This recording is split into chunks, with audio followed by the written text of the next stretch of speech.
a time. Yeah, this is tea time. Yeah, making a difference. One cup at a time. Tea time. So be sure to grab your tea, grab a seat, and tune in to Miss Liz. Tea time. Making a difference. One cup at a time. Tea time. Yeah. Tea time.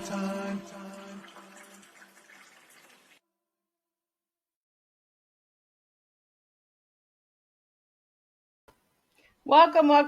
It is tea time. Miss Liz here back, and I have an afternoon tea to bring to you. And today we're going to be doing some history. That's right, we're going to do some shipwrecks, rescues, cars, crews. We got it all today. And I have the incredible guest, Larry Jorgensen, that is joining me to share on his incredible book. That's right, we have the book here too in the studio today. So I will be popping that up and down once in a while. But let's get the disclaimer and let's get the little intro and bio and all that good stuff all done. And then we will get to sharing some tea with Larry today. So the disclaimer for Miss Liz's Tea Time live shows. Miss Liz myself is going live using StreamYard. Before leaving a comment, please grant StreamYard permission to see your name at StreamYard.com. Please be advised that the content brought forward for any Tea Time show hosted by myself, Miss Liz, is always brought forward in good faith, however may bring forth dialogue and opinions that are not representative of my platform. The facts and information are perceived to be accurate and the given time of airing. All Tea Time guests and audience participants are responsible for using their good judgment in taking any action that may relate to the discussion. All the content brought forward may include discussion for some where they may be emotionally at risk. It is significant to know that this show is engaging in discussion forums only to offer and inspire awareness and connection, and is not providing therapeutical advice. If you have any questions about this disclaimer or the panelist discussion, you may freely contact me, Miss Liz, through my email at bookingmissliz@gmail.com. Moving forward, should you choose to voluntarily participate in today's show in any aspect, I, Miss Liz, welcomes you. And should you decide that the show is not made for you at this time, I respect that, and I will see you at a later date at a later show. And that is the disclaimer for Miss Liz. So let me get my guest in here and I'll get his bio and we'll have some good old strong tea today. Welcome, Larry. Hey, Hi. thank you. It is nice to see you and it is nice to know the sound is still working. So that is good. Right. So Larry, I'm going to let you introduce yourself a little bit and then I'll bring in some of the stuff that's in your bio on that. But I'd like you to introduce yourself to the audience and viewers that are listening right now. Okay, well, my name is, of course, Larry Jorgensen. I am, I guess what they call in the business, I'm an old news dog, which means I'm a journalist who doesn't quit writing even after he gets out of it sort of as a career. I was brought up in a weekly newspaper starting actually when I was in high school, and went from there to a daily operation. Went into radio, then got into television. Did a lot of freelance. It's always been writing, journalism, writing, investigative reporting. Have worked for the wire service, UPI. Done a lot of assignment writing. Basically, it's just I like to investigate, and then I like to reveal what I've investigated. And I was going to get into that a little later in the show, but what got you into journaling? Like, was it a passion or was it just the interest of history, reporting? What was it all about? Well, it's a strange story, Liz. When I was a little boy, there was a show on television. The early days of TV, it was called The Big Story. Came on once a week, and it was a show that featured newspaper reporters, and have a different reporter every week, and it would be his big story, his biggest. And I thought that is fascinating. And I was, what was I, 6, 7 years old at the time. Well, as things went on, I had some advice from a very important person in my life, who said, "Well, what are you going to do when you grow up?" And I said, "Well, writing fascinates me." And he said, "I have a good friend who is with a major newspaper, daily newspaper. And he said, if you pursue this and get good grades and go to," and he named a very good journalism college, "go to this college and graduate, I will see to it that you get a job on that newspaper." Well, I didn't do exactly what he said, and I didn't exactly go to that newspaper, but it really got me thinking about a career in writing and in journalism, and I've never looked back. I felt it's given me a rewarding life. It's giving me, there's never 2 days that are the same, you know, especially like when you're in like television news. I mean, you walk in the morning and you don't know what's going to happen, but you're ready for it, and it makes for an exciting life. Well, it's very adventurous, right? And you always never know what's coming, right? Until That's you start right. writing. That's right. You show up and wrestle with the bears, see what's going to happen. So, Larry, I've been promoting this incredible book, Shipwrecks and Rescues. For anybody who would like to go and grab a copy, I did put the website up for you to get a copy. This is an incredible book. So, what got you into the shipwrecks and rescue? Well, again, it's a case of all of a sudden getting interested in something.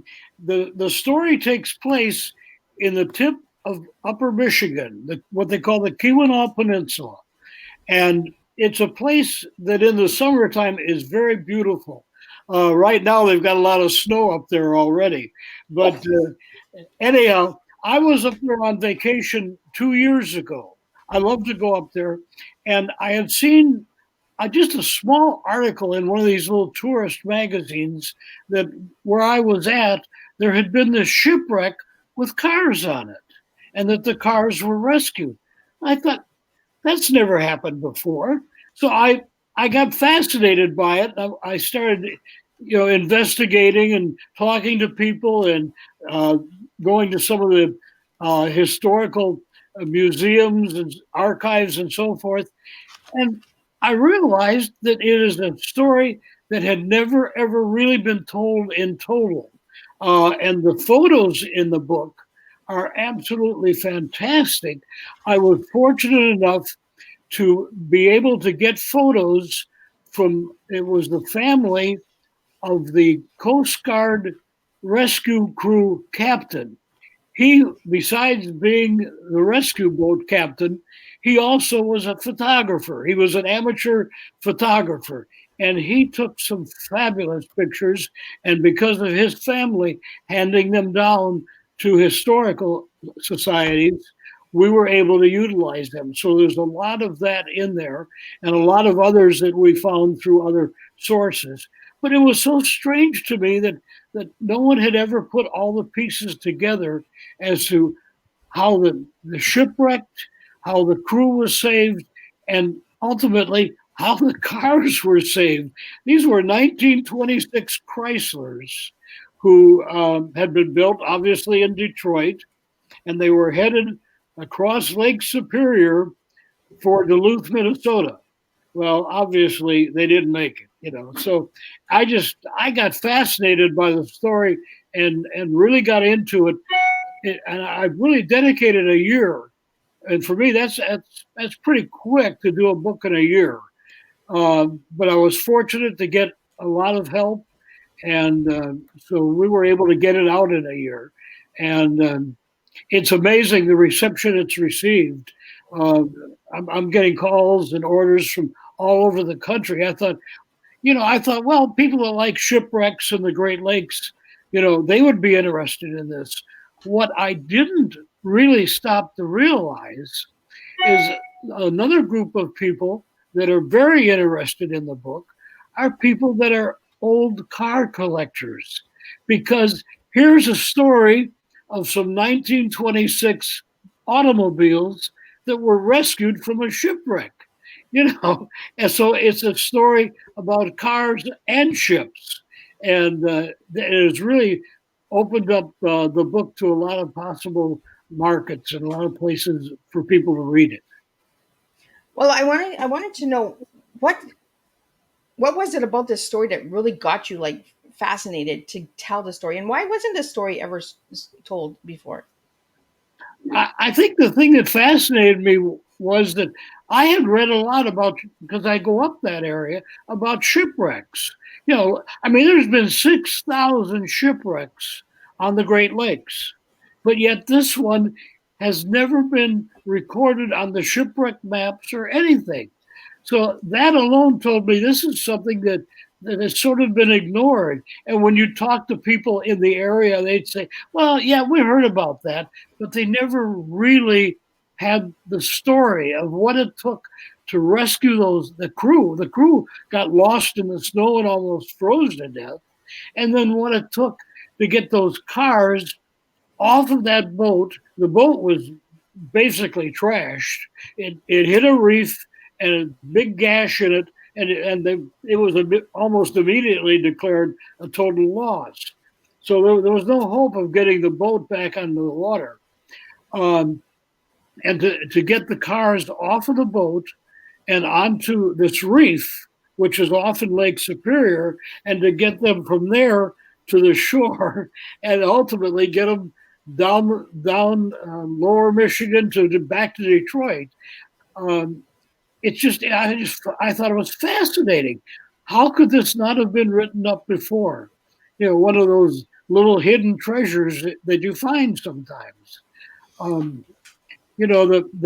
crew got off the boat first. The accident happened the end of November, and Lake Superior in November, they say, is the worst time to be on there. I mean, November is when the Edmund Fitzgerald went down.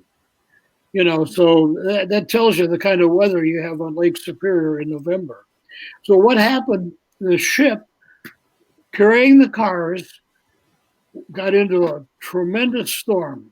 The captain said the worst storm he'd ever seen. And it was literally, the storm picked the ship up and tossed it onto this reef and created a big gash in it. And there it sits. So first of all, we have to get the crew off the ship. They were able to cut a lifeboat free from the ice on the boat.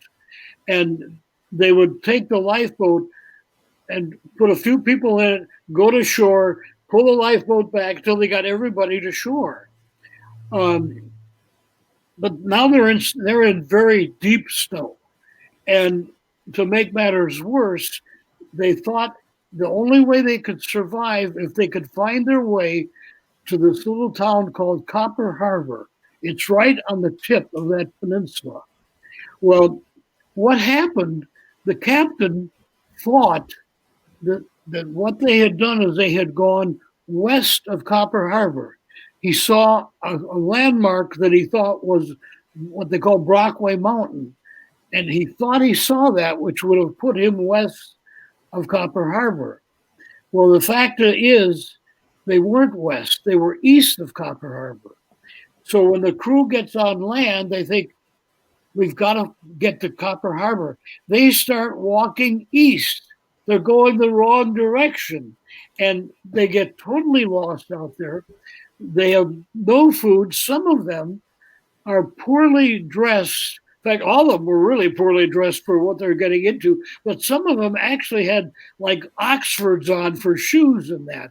So they're out there in this deep snow, and by the second day they're out there, they literally think that they're probably going to die out there. They're going to freeze to death. There are already bad cases of frostbite and so forth.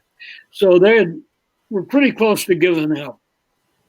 It was only because the Coast Guard had been called out, the rescue ship had been called out for another boat that had gone ashore and needed to get their crew rescued. They were not in any kind of danger like this crew was, but they needed to be brought to shelter.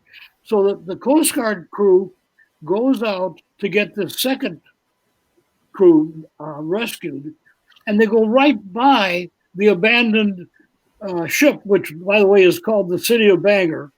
and they go right by the bank, or they can't see it. It's storming so bad. So they rescue these other crewmen. They're headed back to Copper Harbor, and all of a sudden they see the ship. So the abandoned ship. So they go in there, and obviously there's nobody there. So they continue on, and all of a sudden, up in a little bay, here's the crew struggling, trying to stay alive and just keep going. So the captain pulls into this little bay, and he yells at them. He says, "Build a fire as soon as I take these crewmen to the town. I will come back and get you. Build a fire so I know where you are." And that is actually how they got rescued. Oh, wow. And then they get to this town, and where the town is, population probably 3 dozen. I mean, this is 1926. It's not many people there, and they're isolated by snow. So they get to the town. Now the town has got both crews, the crew from the first boat and the crew from the banger. And what are we going to do with them? Where are they going to put them up?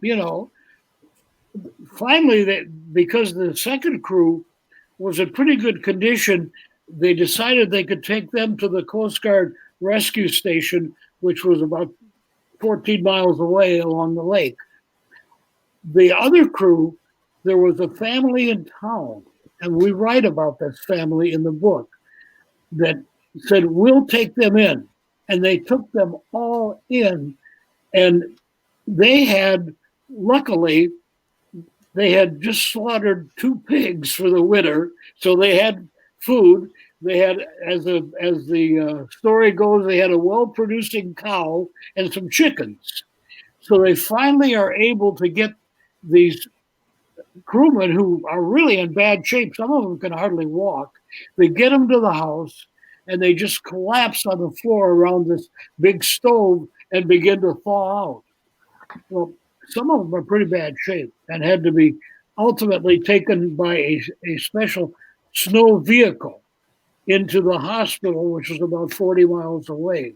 Others ultimately got there by horse-drawn sleigh. And finally, but it took several days to get them into the hospital, which was in a town called Calumet. It was about 30, 40 miles to the south down the peninsula. So that is what happens to the crew. They do finally all survive.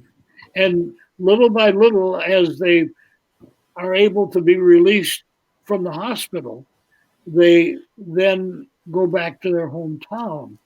Except I've been told that some of them that stayed there, they were there like 4 months, the ones that were in bad condition, that some of those found their nurses to be of liking and ended up marrying a nurse and settling in Upper Peninsula. There was a reason for it all, right? Right. What a way to find a wife, anyhow. So that basically is what happened to the crew. Now, in the meantime, we have an abandoned ship on a reef with 200 and some cars on it. Well, they happen to be Chryslers, and it happens that Mr. Walter Chrysler says, "I want my cars back." So he hires a salvage company out of Duluth, Minnesota. And he says, "I'll pay $45 a car for everyone you can get back to me." So what they did, first of all, they posted a guard out on shore to watch the ship on the reef. And they waited until it got so cold that the water around the reef froze.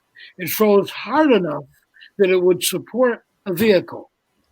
And you'll see, there's a picture in the book of how they built a ramp from the ice to the top deck of the boat, and they started getting the cars off of the boat and onto the reef. Now, the cars that were on the upper deck were covered with snow and ice, And there's pictures in there that show them chopping the ice away from the cars and getting them, down the ramp. There were also cars stored in the lower part of the boat, so they weren't quite as bad as far as snow and ice.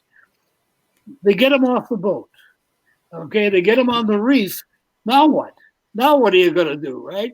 So someone thought, well, the crew got to shore. If we can get them to shore, we can build a road to this little town of Copper Harbor. Well, they got about 1.5 miles, 2 miles into the road project, and it just wasn't working.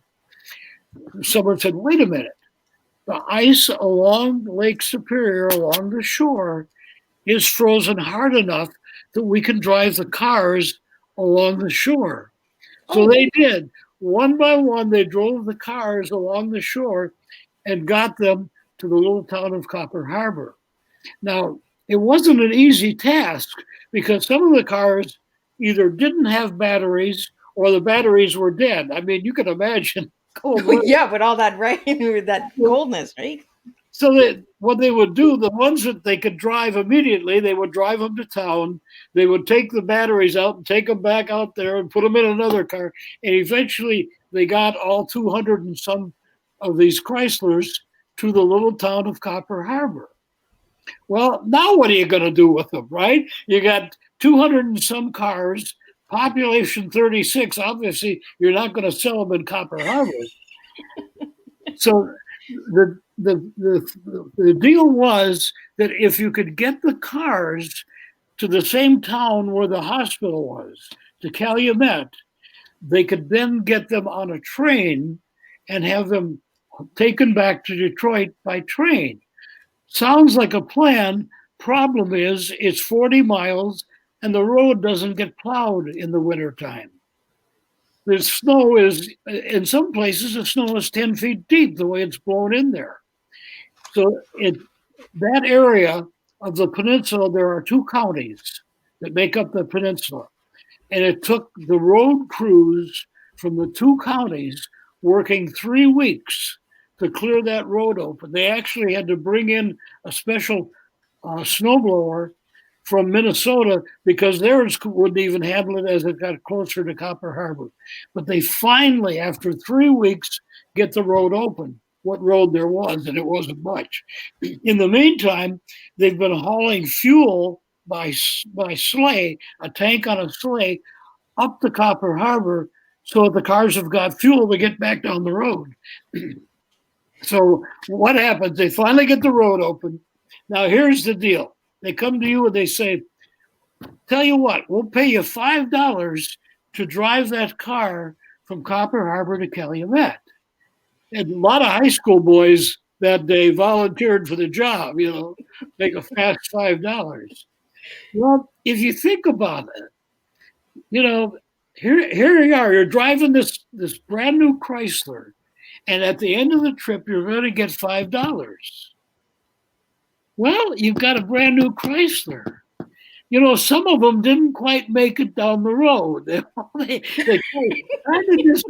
Not many, but we know for sure a few of them didn't quite make it down the road.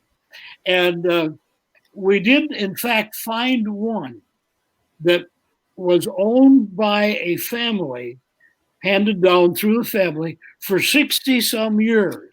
Wow. And that car has over 200,000 miles on it.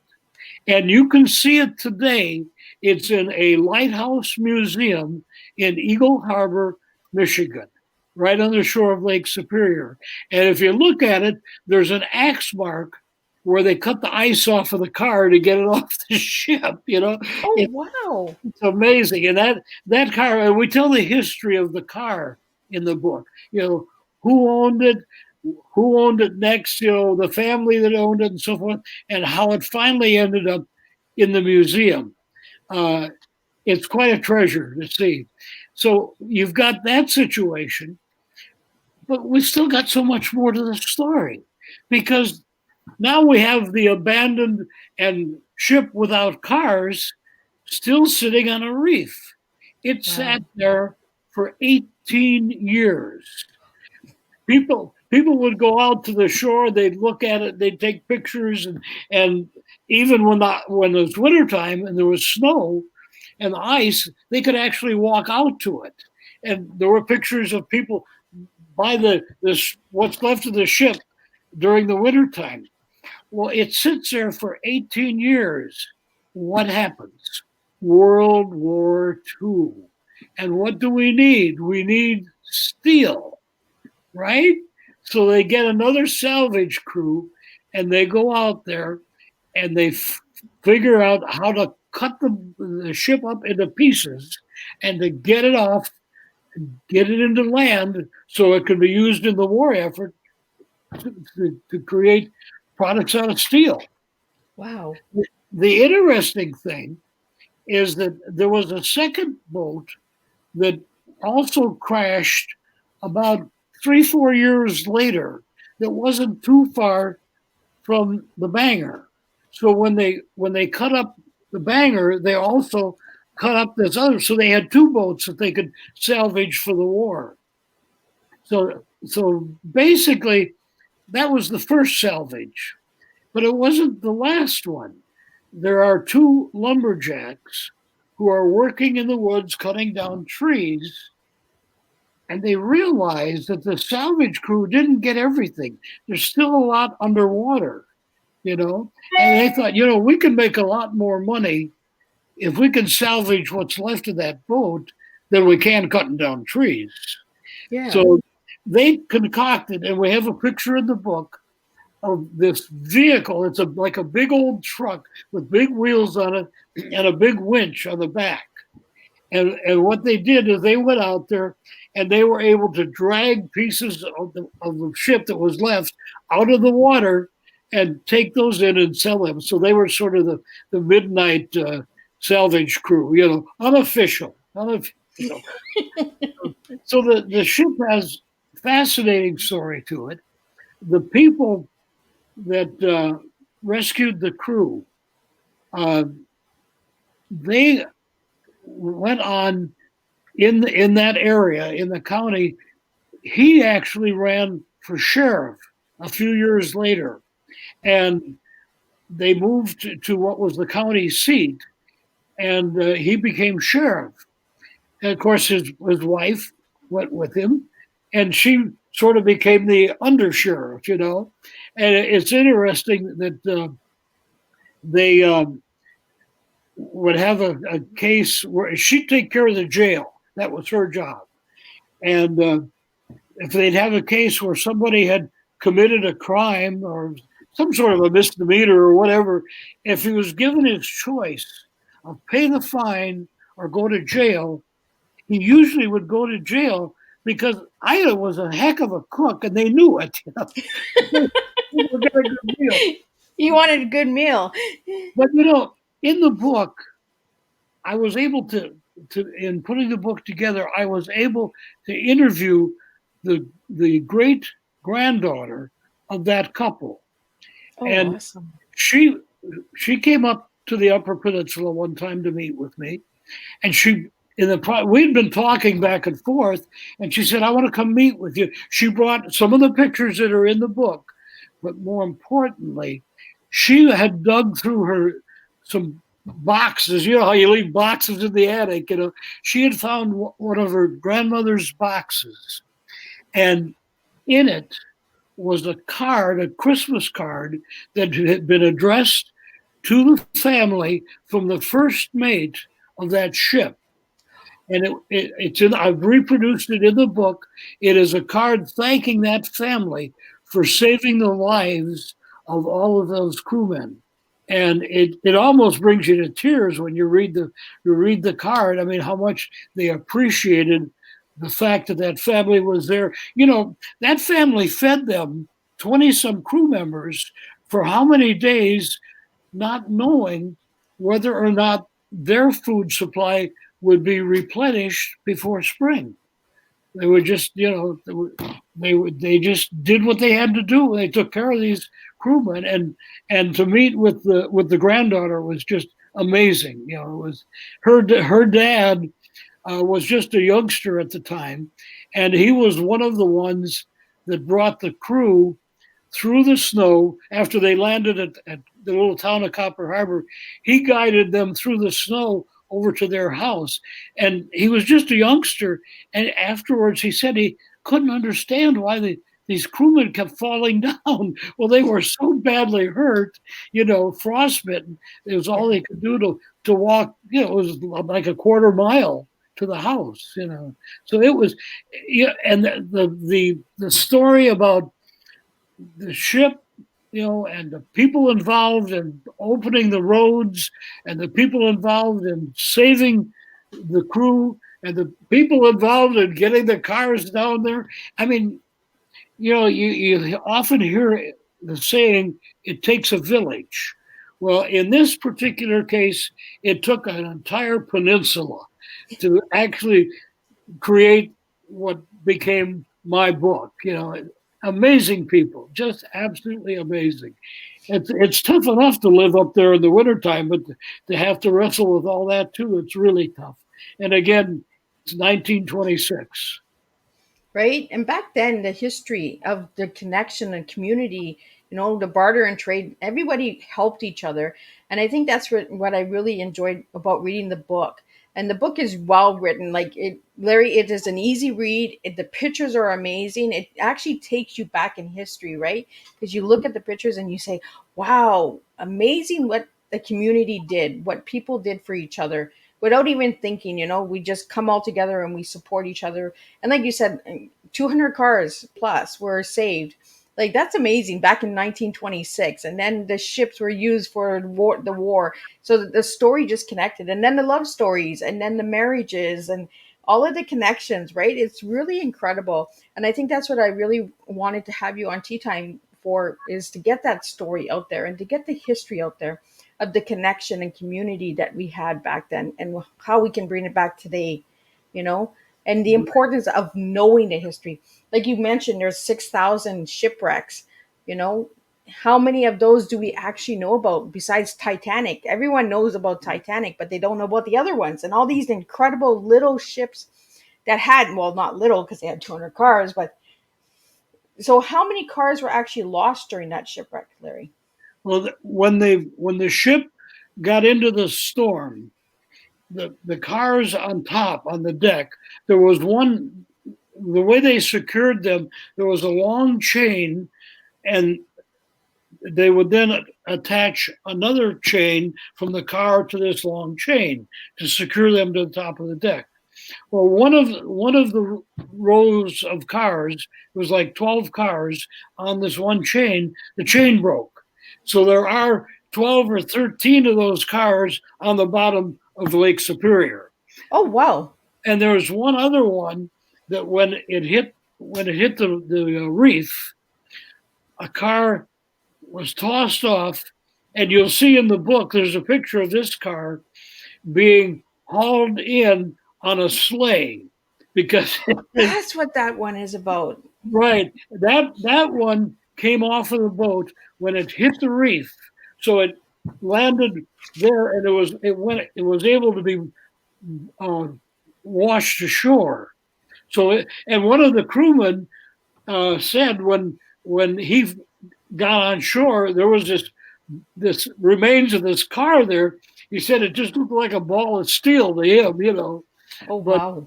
But that car was hauled out on a sleigh, horse-drawn sleigh, and the auto dealer, the Chrysler dealer in Calumet, actually bought that car for $25. Could use it for parts and that, The other thing that we haven't talked about, on the boat, besides all the Chryslers, there were 6 Whippets. Now, the Whippet was a car made in Toledo by the Willis Company. And it was called the Whippet. That's after an English dog, There's an ornament on the hood of the dog and so forth. But somehow those cars had gotten from Toledo to Detroit to be loaded on the ship. And they apparently had buyers waiting in Duluth as well. Well, when it came time for rescue, Walter Chrysler was not about to rescue 6 whippets, right? Those So he wanted them gone. that was that was competition, and we know probably all 6 of them stayed on the peninsula, Wow. and we were able to find 2 of them. One, there's a picture of in the book, and it's in a shed that's falling down. We tracked the history to it, and it was um, ultimately sold. Another one we were able to find. There's a lady up there who was very active in the historical society, and she bought one. She bought a whippet at an estate auction, decades ago, but she remembered that and she told us about it, showed a picture of a whippet, and she had bought it. Now, that's 2 of the 6. Probably the other 4 ended up in a junkyard someplace, who knows? But they didn't go back to Detroit. You know, So, so Larry, how much was a car sold back then in 1926? well, we've got an ad in the book of a dealer ad showing, here's the new Chryslers, come and get one. And depending on the model, there are a couple models, generally in the $800 range. Wow. So Walter, he had to pay $140 a car to get them back. And in those days, I guess you could just kind of touch them up and put them back on the market, put them up for sale. You couldn't do that today. But it's, again, times, and in those days, the automobile business was just starting to really boom. So there was a real need for this transportation. Anyway, the roads were bad. In 1926, we didn't have these big semis hauling loads of cars down the road. So there was a lot of dependence on the ships to deliver new cars, especially along the Great Lakes. There is a sister ship. The company that owned the Banger had 12 auto hauling ships. The company was called Nicholson. They were out of Detroit. 2 years after the Banger accident, there was one of their sister ships called the Senator was hauling Nashes from Kenosha, Wisconsin, which is where the Nashes were made, was hauling them up Lake Michigan. Again, a bad storm, and an ore carrier from Escanaba, Michigan, was coming down, headed to the steel mills in Indiana, and they crashed. And because the ore carrier was so heavy, it put a major gash in the Senator, and within minutes, that boat and all those Nashes went to the bottom of Lake Michigan. Unfortunately, it took 6, the captain and 5 crewmen with it. And those Nashes are on the bottom of Lake Michigan today. And people have said it is the largest Nash museum in the world. But it's all underwater, But Imagine what's under that water, because there's so many shipwrecks that I have never even heard of. So imagine what's under there, right? Well, and they're still finding them. It's interesting. Every once in a while, a story will pop up, or maybe an area of the water has gone down, and they find another remains of a shipwreck. And Lake Superior is so cold that if a ship goes down, it's preserved. The famous Edmund Fitzgerald has been there for decades now, and one of the people that provided information for me for the book is a diver, and he has actually gone down to the Edmund Fitzgerald, and the bodies are still there. The boat is as it was, so when you go down in Lake Superior, you're there. Yeah, it's amazing. The pictures that you have in this book are amazing. I highly recommend everyone who wants to know some history on shipwrecks and rescues. and this whole story. Like the pictures that you have in here, Larry, are like time travel.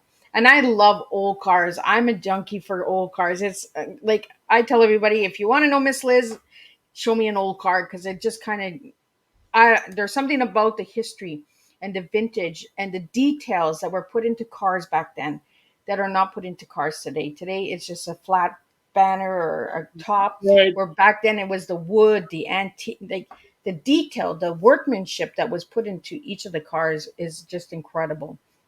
Well, that car that is at the museum up there, um, the reason it's got 200,000 miles on it, the family that owned it, they were so proud of it. They would, anytime there was a parade or something going on, they'd drive it and show it off, you know.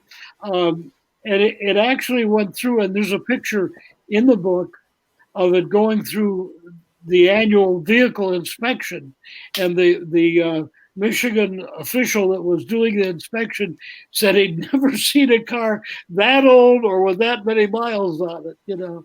But the the one man who owned it for a long time, he said he would drive it every day in the summer, and in the wintertime, he would go out and start it up every day just to keep the engine running good. So he was able to keep that car and keep the 200,000 miles on it. It is just incredible. Like the story itself is just incredible. Do you think that it'll make a movie or a documentary on You this book? know, it's interesting, Liz, that you ask that, because um, I've had at least three people come to me and say, this should be a, a movie. This needs to be in video. You've done all the work on it. We're going to see what we can do. And there may be it's, I don't think it's long enough for a movie. Of course, it could be, you know, but it's Oh, I think there's amazing pictures in that book, amazing storyline. The flow of the book is really nice. It's an easy read. Like if you're not a big reader, the pictures just take you in the time travel.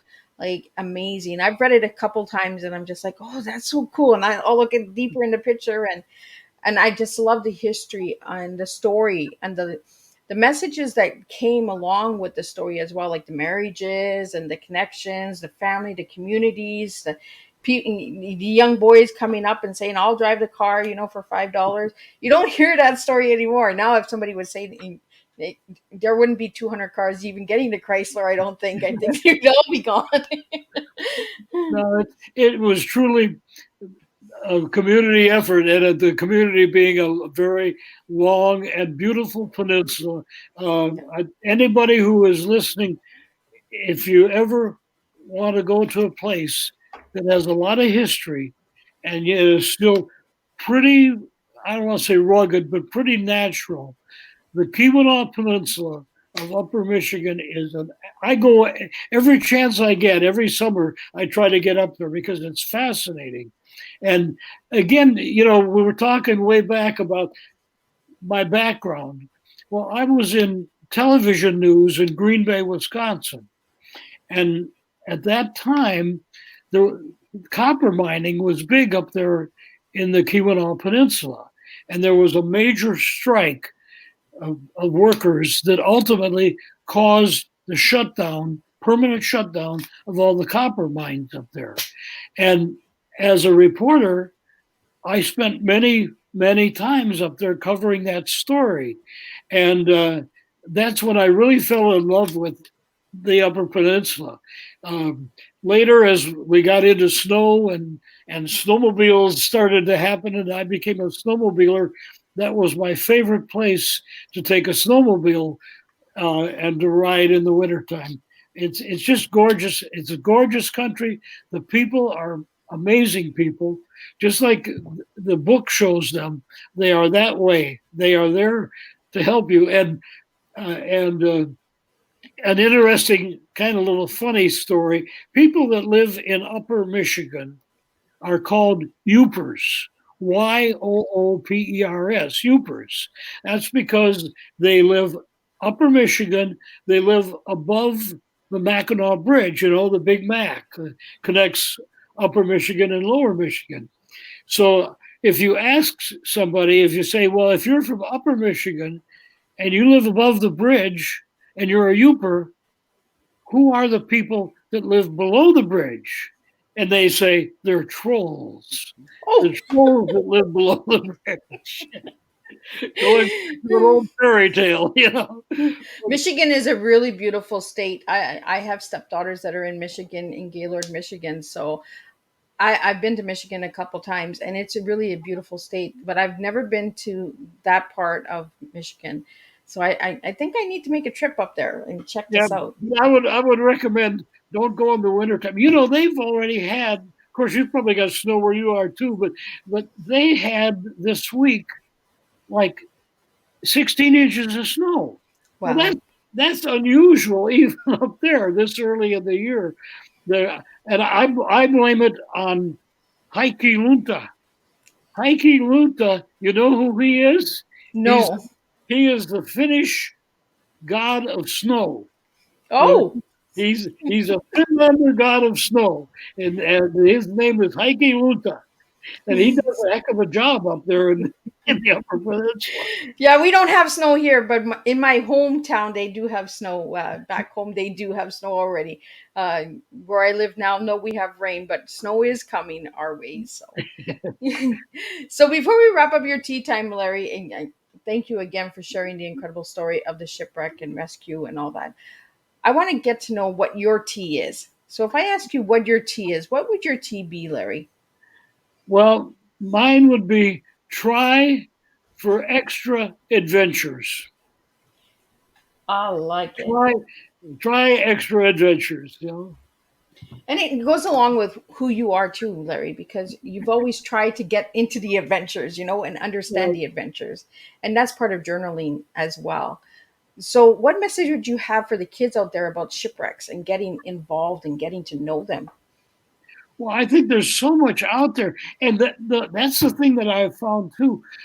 I didn't realize the intensity of people that are into shipwrecks. There are shipwreck and maritime museums all over the Great Lakes, and there are books that have been written.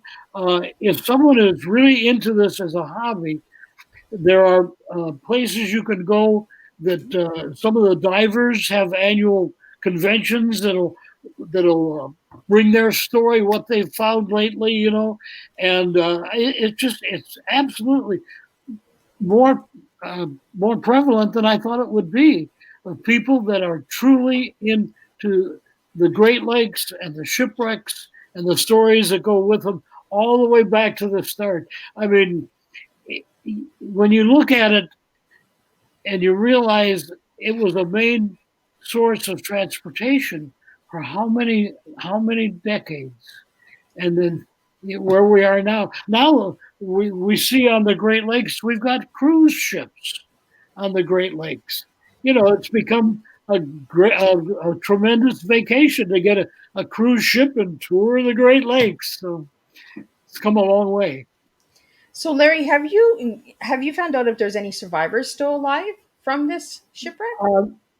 No, there couldn't be. There was one of the ones that I quoted in the book was from a script, a gentleman who had done a TV interview about in the 1970s. And I had talked to him. I said, "Do you think any of these people are still alive that you interviewed?" He said, "No." He said, "That was in the 70s." And he said, "Most of them have passed on." The one in particular that I had mentioned to him, he said he knew that he was elderly at the time of the interview.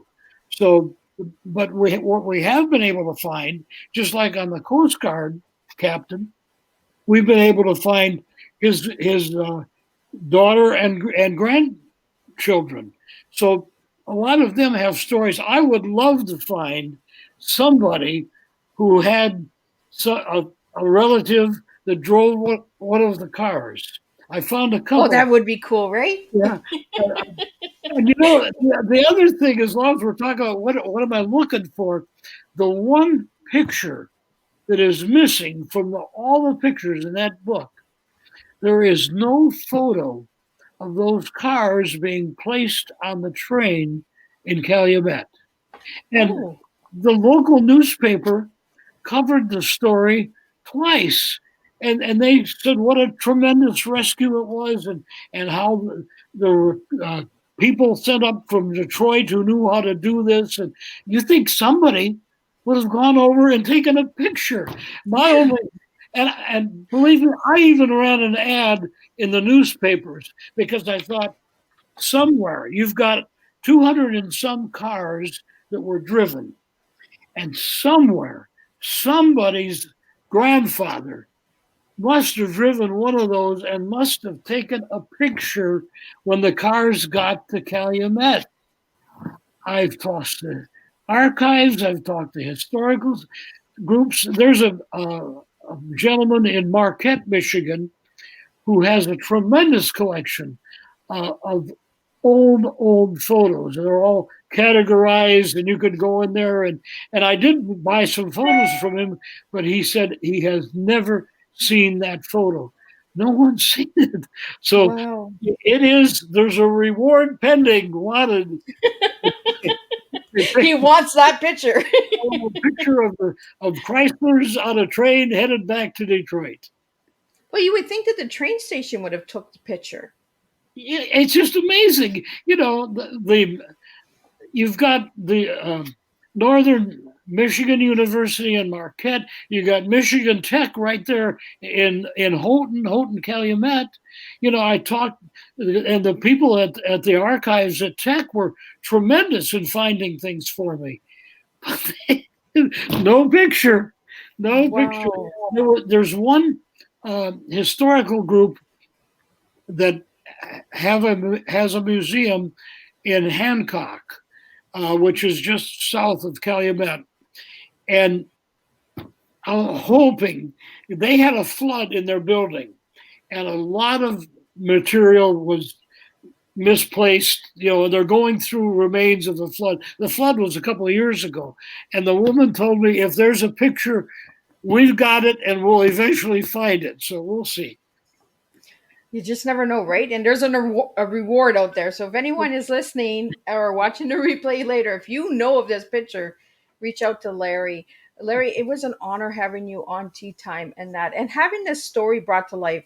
What message would you have for any of the kids that are looking into history, becoming a historian or becoming a journalist? What message would you have for the kids out there?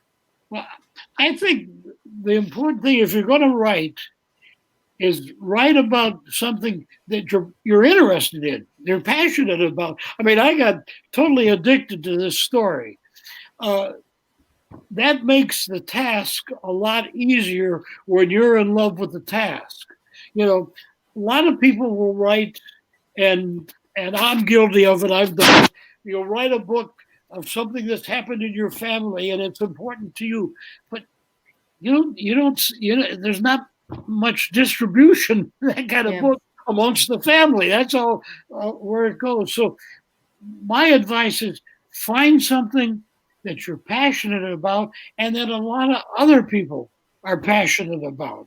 And you'll not only have a reward in writing, but, you know, writers write and painters paint because they want somebody to appreciate what they've done. And if you write on something that a lot of people are interested in, you'll get a second reward because they appreciate what you've done. And that's true. I've had people in Upper Peninsula come to me and say, we are so glad you did this. Somebody needed to do this story.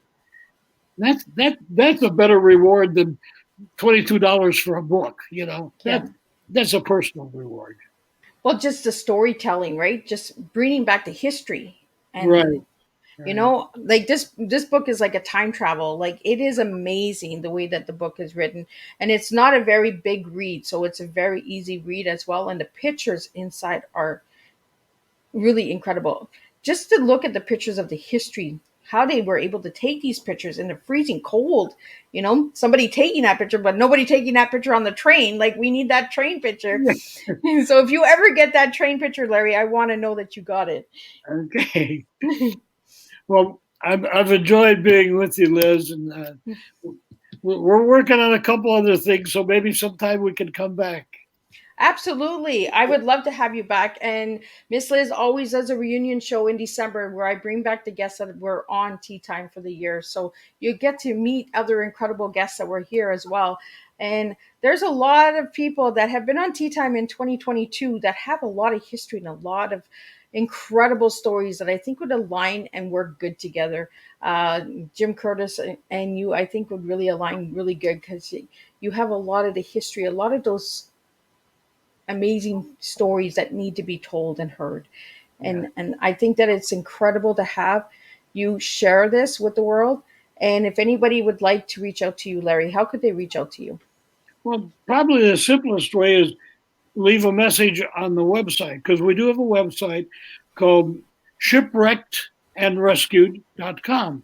Or if they want to call me, you know, they can call me, or I give you my email address. They can email me, although you can also email through the website.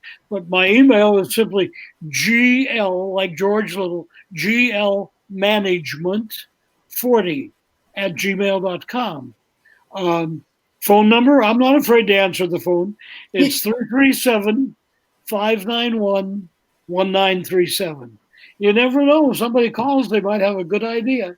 And Or you're they off, might have that picture. off for another one of those adventures, you know. And I really hope that this book does get into a movie or a documentary at least, because it really needs to be told and heard around the world. So I'm going to hope and pray that anyone who's listening to Tea Time tonight or will pass this Tea Time along to somebody who might be able to do that and make this possible, I would be honored to have you reach out to Larry or reach out to myself, and I can connect you guys in any way. And again, Larry, I want to thank you for sitting and having tea with me and bringing a strong tea. Try extra adventures. Why not, right? Let's have some adventures in life. Let's make some Right. memories and let's write about them and bring some history back to life. And to all the viewers and listeners around, thank you for tuning into Tea Time with Miss Liz. I really appreciate all the support and love from each and every one of you. And I will be back on, let me pull it up, October 27th with a guest from the United States again. That's right, we're going back to the States. Miss Liz is in Canada, but we're going back to the United States. And we have J. Lynn Ellis, who will be coming in and speaking about historical fiction. So that's right. I like to bring in the history. I love history. I love hearing stories. And I love people who write books because writing is deeply important and we need to keep passing that on to the next generation. So again, Larry, any final words before we wrap up your tea time? Just, I so much appreciate the chance. You know, I've done a lot of interviews, but to be able to do this tea time, to really tell the whole story, that's a treat for me, and I appreciate that. Thank you so much. Well, thank you so much. And thank you again for joining me. And let's stay in touch and let me know what's coming next. Like, if you have anything, Larry also has another book out called The Coca Cola Story, I believe, right? Coca-Cola Trail.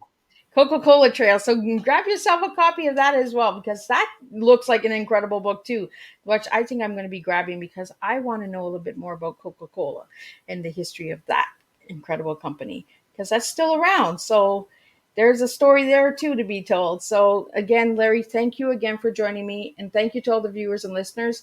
And if you have an idea or a topic that you would like to see on Tea Time with Miss Liz, please just message me at my email at bookingmissliz@gmail. And stay tuned, because tonight at dinner time, I will be releasing the guests for November. And there are some incredible guests that are coming in November and some topics that might be a little bit touchy and hard, but they need to be brought to the table. And that's what I do, is I serve strong tea, the tea to teach educational awareness that we all can make a difference when we serve our true selves. So thank you for joining me. And I will see you next week, same time, same place. Not the same time at 7 p.m. We have an evening tea. So I will see you then. And again, thank you, Larry, for joining me. Please don't leave. I'm just going to close up the show and I will talk to you in the back of the studio.